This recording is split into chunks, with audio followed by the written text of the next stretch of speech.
The Praetorian Guard, Chapter 4, Shadow and Dust. The room was quiet, the sterile hum of machinery in the background the only sound as John Steele sat across from Sarah. His mind was still reeling from everything he had just learned. He had gone from a promising career in the Praetorian Guard to being pulled into a shadowy world he never knew existed. And the woman sitting before him, calm and composed, was now the guide into that world. Her eyes, sharp and unyielding, seemed to bore into him, weighing every word, every movement. John broke the silence, his voice steady but filled with curiosity. "So, how many organizations are there within the Praetorian Guard?" Sarah's lips curled into a faint smile, as if she had been waiting for the question. She leaned back in her chair, folding her arms across her chest, as she prepared to explain. "How many do you think there are, John?" she asked, her voice low but commanding. John didn't hesitate. "3," he answered. "The Golden Guard, who protect the royal family. The Eagles of the Homeland, who are tasked with safeguarding diplomats and critical political figures.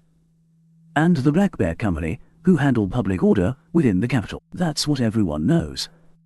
Sarah's smile widened slightly, but it wasn't one of amusement. It was the smile of someone holding back a secret. "That's what everyone knows, yes. But the truth, John, is that there's a fourth." John's eyes narrowed as he absorbed the information. A fourth company? He'd never heard of such a thing. He leaned forward, every sense heightened as Sarah's tone grew more serious. "The fourth company," she said, her voice dropping into a conspiratorial whisper, "is the one no one talks about, the one that doesn't exist in any official capacity. We are called the Shadows of the Night, and we operate directly under the Emperor's orders. No bureaucracy, no oversight, just us and the Emperor's will." John's mind raced. A secret organization within the Praetorian Guard? It sounded impossible. How could something like this exist without anyone knowing? Sarah watched his reaction carefully, her gaze unwavering. "We deal with the Emperor's headaches, the things no one else can handle. The people who threaten the stability of the Dominion from the shadows. Criminals, rebels, traitors, those who the regular military, the public, and even the government don't need to know about. We rid society of its undesirables swiftly and quietly." John felt a chill run down his spine. This wasn't what he had signed up for. At the academy, he had trained for battle, for leadership, for the honor of serving in the Guard. But this was different. This was about eliminating threats in the dark, outside the boundaries of law and order. As if reading his thoughts, Sarah continued, her voice now laced with a hint of sarcasm. "I'll be honest, John. I don't know how you ended up here. Most of us in the Shadows are seasoned veterans. We've been through wars, we've seen the worst the galaxy has to offer. You, on the other hand, you came straight from the academy. Someone must have pulled some strings for you, someone with influence." She paused, letting the weight of her words sink in. "But now that you're here, I'm going to take you under my wing. You're not a veteran, not yet, but I don't intend to let you die quickly. This life is brutal, and only the toughest survive." John clenched his jaw. He wasn't sure how to respond. Was this really where his path had led him? From a cadet with a bright future to a member of a secret organization that operated outside the law? Sarah leaned forward, her tone growing colder. "I'm going to explain something to you about how we operate. Our missions, they're dangerous, deadly even, but the upside is, we get to play with the newest toys the Empire has to offer. Cutting minus-edge weapons, technology no one else even knows exists. We're equipped with the best, and we have free rein to do what needs to be done. That's the good part." She paused, her expression hardening, her voice turning deadly serious. "The bad part. Our missions are the ones no one else will touch. They're the kind that leave no margin for error. The kind where if you slip, if you hesitate, you die." John felt the tension in the air thicken as she stared directly into his eyes. "And here's the most important thing you need to know, John. We have one rule in the Shadows. Everyone fights. No one stops. You stop, I'll kill you myself." Her words were delivered with icy finality. There was no hint of hesitation, no sign of hyperbole. John believed her. He could feel the cold resolve in her voice, the weight of someone who had seen and done unspeakable things. This was a world where hesitation was death, and mercy was weakness. He swallowed, trying to keep his own resolve firm. "I won't stop," he said, his voice steady but quieter than before. The gravity of what he was getting into weighed on him like a lead blanket, but he couldn't show weakness now. He was part of this, whether he liked it or not. Sarah studied him for a long moment, as if measuring his worth. Then she gave a curt nod. "Good. Because once you're in, there's no going back. We handle the worst of the worst, John. This isn't a game." John nodded, though inside he felt like he was walking into a void of uncertainty. Everything about his future had been ripped out from under him, and replaced with something far darker, something he didn't fully understand. Sarah's gaze softened just a fraction, her sharp tone easing. "I'm not going to lie to you, John. Life in the shadows isn't easy. You're going to see things that will change you. You're going to make choices that will haunt you. But we do what needs to be done to protect the Dominion. We are the Emperor's sword in the night." With that, the two got up from their chairs and left the office. The cold light above flickered in the long corridor as John Steele followed Sarah deeper into the facility. Each step felt heavier, as if the weight of his new reality pressed down harder with every passing moment.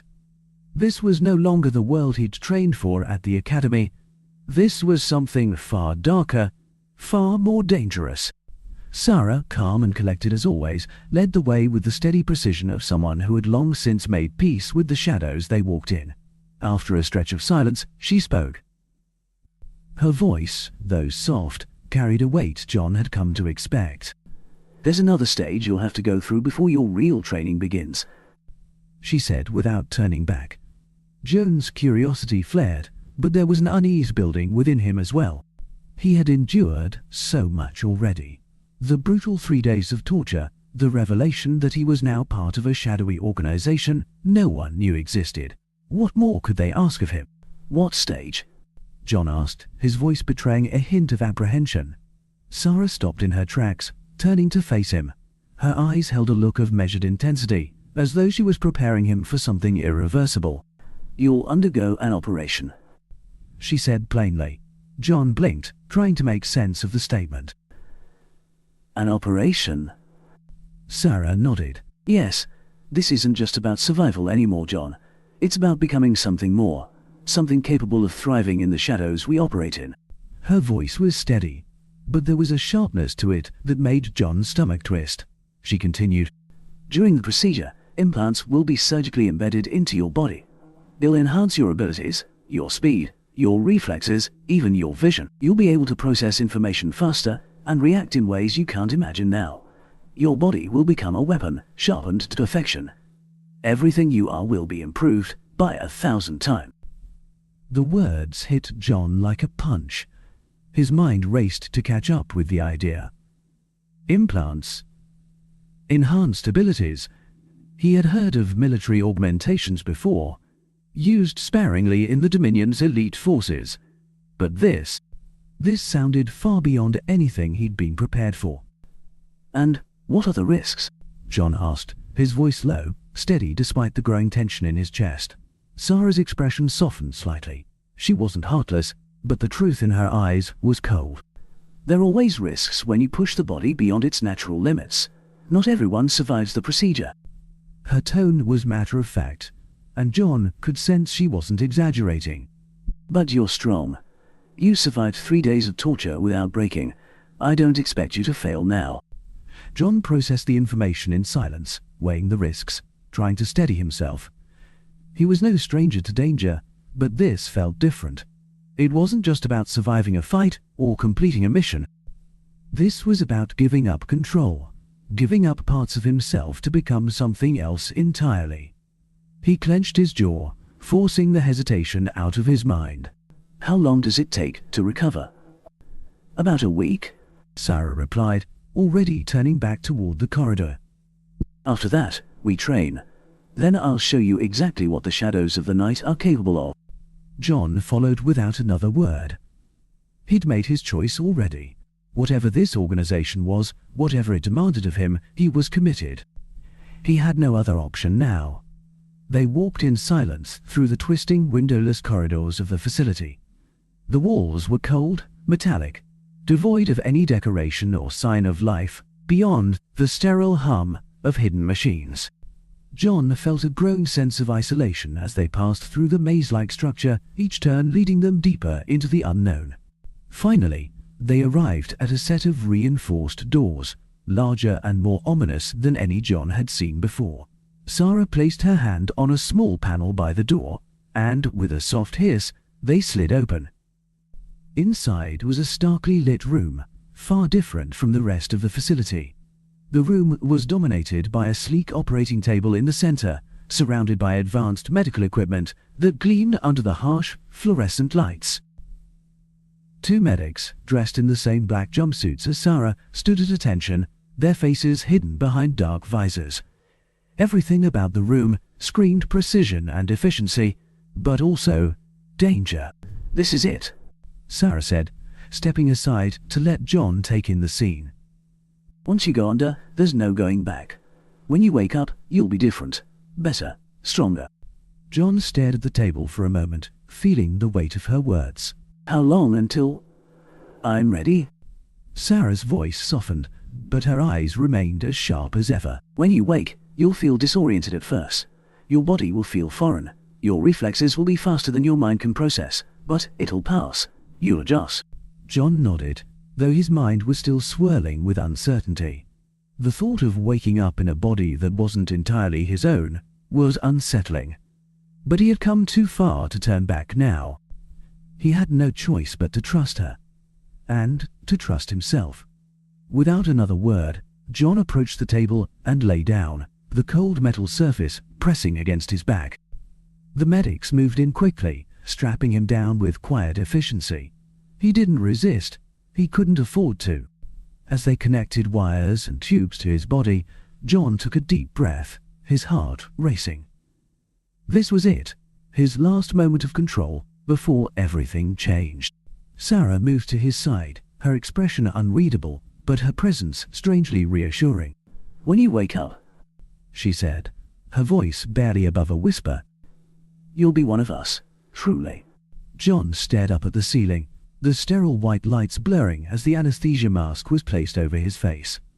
Cool air rushed into his lungs, and within moments, the world around him began to fade. Sarah's words echoed in his mind as the darkness closed in. "From this moment on, you belong to the shadows of the night." Then there was nothing.